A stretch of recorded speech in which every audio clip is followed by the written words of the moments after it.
Hi there, I'm Mark Alberts from Electric Square, and I created all the animations for Dead Man's Switch. So I wanted to talk a bit today about the process that I went through in doing that. Um, I had begun talking to Shona and Ness quite a bit before the film was shot. We knew that a lot of it was going to focus on the strange circumstances around Jerry's demise in India. We kind of focused on that when we were doing concept art at the very beginning of the process. So I designed some character treatments of how Jerry and Jennifer would potentially look, and threw in their little Chihuahua dogs as well. So that's where we began. When the film went into production, we decided that maybe the original concept that I had come up with wasn't quite going to work, and that often happens. You know, as things develop, you kind of get a better sense of the tone of the film.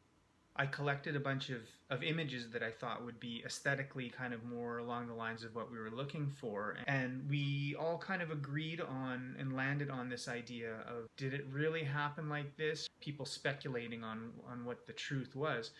For instance, in this scene where Andrew and Michael Patron are talking in Decentral, this was a fun shot to work on because I like this scene.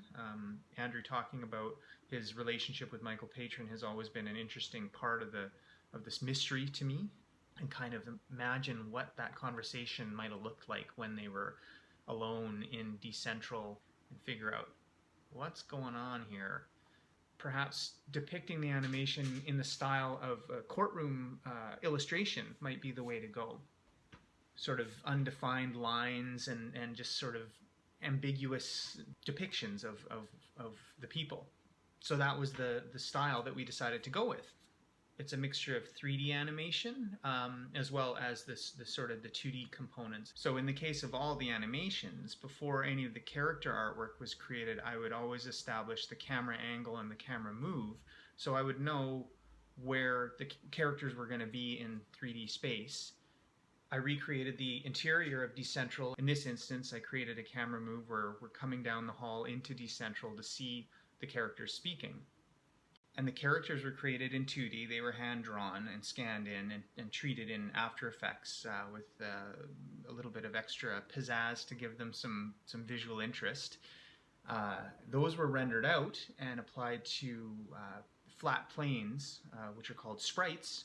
So once the characters are imported into the 3D space, it should match up pretty well. So that's all the setup, basically. And then the rendering begins, and that's when the real magic happens. Each animation was made up of a bunch of different compositing layers. So I would have to render things in passes and then pile them up on top of each other in After Effects to create the final image. There was a background paper layer that acted as the lit hallway. The Decentral interior was rendered with a paper texture, an additional shading layer, an outline layer, and then a lighting layer. And on top of that, we had our two guys, and all of that was composited together to create the final picture. So as the edit kept underway and the film progressed and evolved, I was turning around animations and submitting them to be cut into the film, and every once in a while there'd be a little change or a tweak that I would have to do and go back and readjust things and re-render them and export them again. So in this instance, there was one thing that came up just right at the end, just as I was about to deliver the finals, that it was a request. There was a callback to the original concept art that we all loved, and it just had never found its way into the film, but we found a way to get them into the film.